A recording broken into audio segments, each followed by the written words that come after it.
Set 40516, Everyone is Awesome, is a Lego set that is in the miscellaneous section because it doesn't really belong to any theme.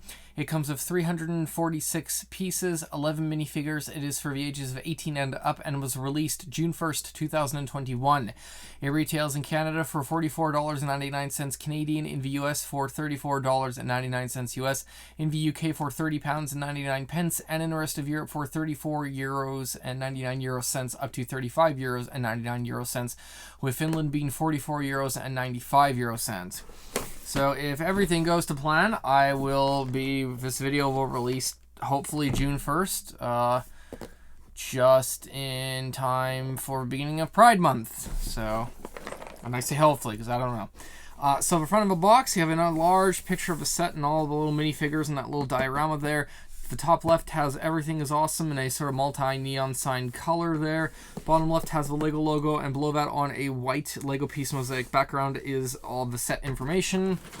On the back of the set, Lego logo top left, Everything is Awesome in the very top center.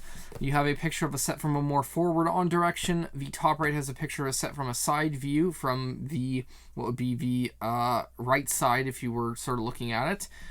The pink side, and the one below that has a picture of that exact same thing except flipped, so you have a top-down view.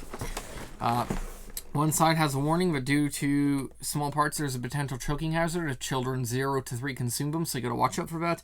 And it has where the components are made and distributed. The other side has the sort of weird vertical horizontal thing, but Lego logos on the top or top left depending on how you look at it, and then you have the name of a set in 2 other languages in the same sort of font that it is on the front. On the top you have the Lego logo top left, and you have all 11 colored minifigures sort of doing a Congo line across the box, and the actual size indicator is the white minifigure. And the bottom of the set, which has a white mosaic Lego piece background, has the usual UPC recycling and trademark information. This set is a taped box set, so you cut 2 pieces of tape, which can be found on either side, and you get into the contents of the set. Okay, so here are the contents of the set. You have 6 bags with no numbers on them. You have 4 loose pieces. 2 of them are 2x16 white plates. One is a 6x16 white plate, and the other is a 16x16 white plate. You have a set of Lego instructions which were literally folded pretty much diagonally in half, which, why Lego? Can you just not do this in any correct manner? They should be flat. They fit in the box. This should not be something that is impossible for this company to do, and yet it seems like it is. So on the front of it, you have a little description of the Vice President designed Lego, Matthew Ashton, who wanted to do something to celebrate Pride Month, and that the Lego company recognizes diversity among everyone. And that is pretty much it, because there's no bag numbers. There's a feedback and win on the back, so you can enter your set into a survey on the Lego site. What you liked, didn't like, or what you thought that they could have done differently, and you'll be entered in a chance to win a Lego set. And there are 2 pages of parts. So, packaging is getting a 3. There were bent Lego instructions when there should never be bent Lego instructions, because this should be something that should never, ever, ever, ever be a problem. And in the, 90 years that Lego has been as a company, they should have been able to figure this out by now. It's actually quite ridiculous that this has not been figured out. If it's 90 years and a company hasn't been able to figure out how to put instructions in a frickin' box and not have them bend, then something is very wrong with the way that they are thinking. But that's me ranting because I am just starting to get so sick of it. But packaging is a 3 because that just should not be happening. There are timestamps in the bottom of the description if you want to skip ahead to certain parts like the ratings or just skip the time lapse and completely. And I'll be sort of listening to a video on a laptop in front of me, and I'll look up occasionally, and when I speed this section up, it can look a little weird. So let's begin.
Okay, so here's the set. You have a teal brick separator. I will do minifigures after I do exclusive parts. Exclusive parts are a little weird in here. There are no printed parts, and any minifigure torso is exclusive simply due to the fact, in some cases, because it is a full color across the torso, the arms, and the hands. Those are three separate pieces that can be taken off, but they are all the same color, and in some instances, the colors have been the same in other torsos, but the hands have maybe been a white or a light nougat or black or some other color. But some of them in these cases are exclusive simply because of the fact that the entire thing is the one color. So you have a wig number 50 that is in a bright blue. It has never been in before. There is and this is a weird one, it is a 2x3 brick, standard brick, that is in a bright green, but it's never been in before. And that's really weird because you would have thought that would have been a piece by now, you know, like even before this one. You also have a torso in a bright green that's never been in before. You have a mini wig number 54 and a torso in a bright orange they've never been in before. You have a mini wig number 106 and a torso that are in a bright purple they've never been in before. You have a mini wig number 18 that's in a bright red it's never been in before. There is a mini wig number 269 that is in a bright yellow it's never been in before. You have a mini wig number 22 and a torso that are in a light royal blue they've never been in before. You have a mini wig number 68 and a torso that are in a medium lilac they've never been in before. A mini wig number 104 that is in a reddish brown it's never been in before. A torso and a mini wig number just a torso that is in a white that it's never been in before. And yes, that is that's it for exclusive parts. So and now for minifigures. So for this, I'm simply going to list off the minifigure. Every minifigure is the exact same color for the entire thing: legs, torso, head, and hair. So I'm basically going to say the minifigure in this color, and here's what the hair looks like, because all the hair pieces are different. So you have a black minifigure whose hairpiece is a sort of braided, really braided piece here, and then like a really big bun in the back. You have a brown minifigure who has a sort of extremely like very short, curly afro type of hair. A red minifigure who has very short but spiky stylized hair. An orange minifigure who has a piece of hair that is it's sort of stylized. It comes back here, goes into a ponytail in the back, but then up here it sort of curls around. There is a yellow minifigure with just flat hair that falls to about, that sort of goes like down like that to the back. It's very short and flat type looking. A bright green minifigure who has hair that is sort of flowing hair that goes to the back this way, and then there's a bit that comes down the front this way. You have a blue minifigure who has sort of very short hair in the back, but it comes up in really stylized, sort of a really nice, really big swirl near the front. A purple minifigure who has that sort of like old hair type look where it's sort of styled in the front, and then it sort of goes like really big bulb in the back and then flows back down. There is a light blue minifigure who has just sort of short styled hair, nothing really special about it.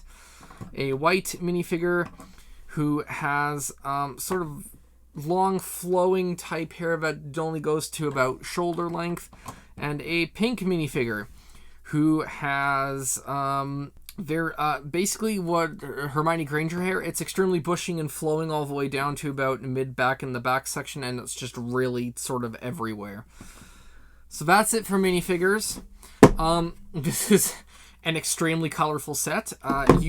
It's actually really, really fun because it's just sort of a dump and play set. Usually, even for 300 pieces dumped, you do got to search a bit, but it's a little fun. It's sort of like, you know, old Lego where you just dump everything and play with it. Like even in the 90s, they didn't number bags. You just dump it, and no, they go like, here's this section, here's this section. You would just play with it. It was really fun that way. And this is to celebrate Pride by having a rainbow across the entire thing and a bunch of lots of different minifigures to symbolize diversity. But it was I wouldn't say it was an interesting build. It was a little interesting how they got at least everything up here to be very sturdy and stable. I think the diversity of minifigures is more interesting than the actual display upon which they're on. But it was a fun little build. So for build, I'm going to give it a 3. It was interesting to build all the minifigures. The build itself, the main plate and back, wasn't that interesting. It was 2 different types of layers. You had you have different styles of building. So you would have 2x3 bricks, and then you would have like 2x1s lining with an inner core, and it would do this interchange every layer up between the 2 to keep it sturdy. And it wasn't incredible, but it was neat. So build is a 3 for that. Play, you get a lot of minifigures, so in that regard there's a lot of play to do with minifigures, but this isn't really a set. This isn't really a set. I'm going to give play a 1. With the minifigures, you could probably figure something out, but this really is just a display diorama of a bunch of rainbow minifigures. There isn't play in here. You could, of course, take the minifigures off and find a use for them to play in with other sets, but by itself, there isn't a lot of play, so I'm going to have to give it a 1. So for display, I'm going to give it a 2. It's an interesting display, but it's not actually that cool.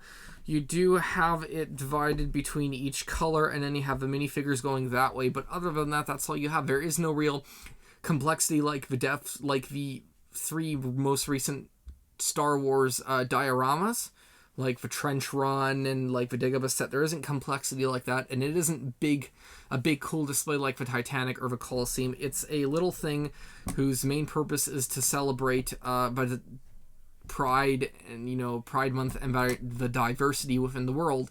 But other than that, it doesn't really have a purpose, and it's a neat little display, but it's going to get a 2 for that.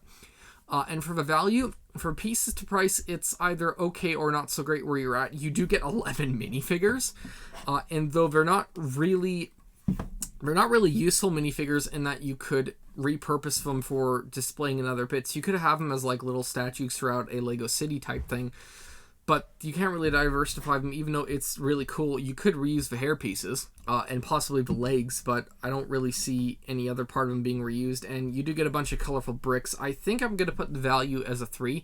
It's an okay value, but it's really not that great of a value, honestly.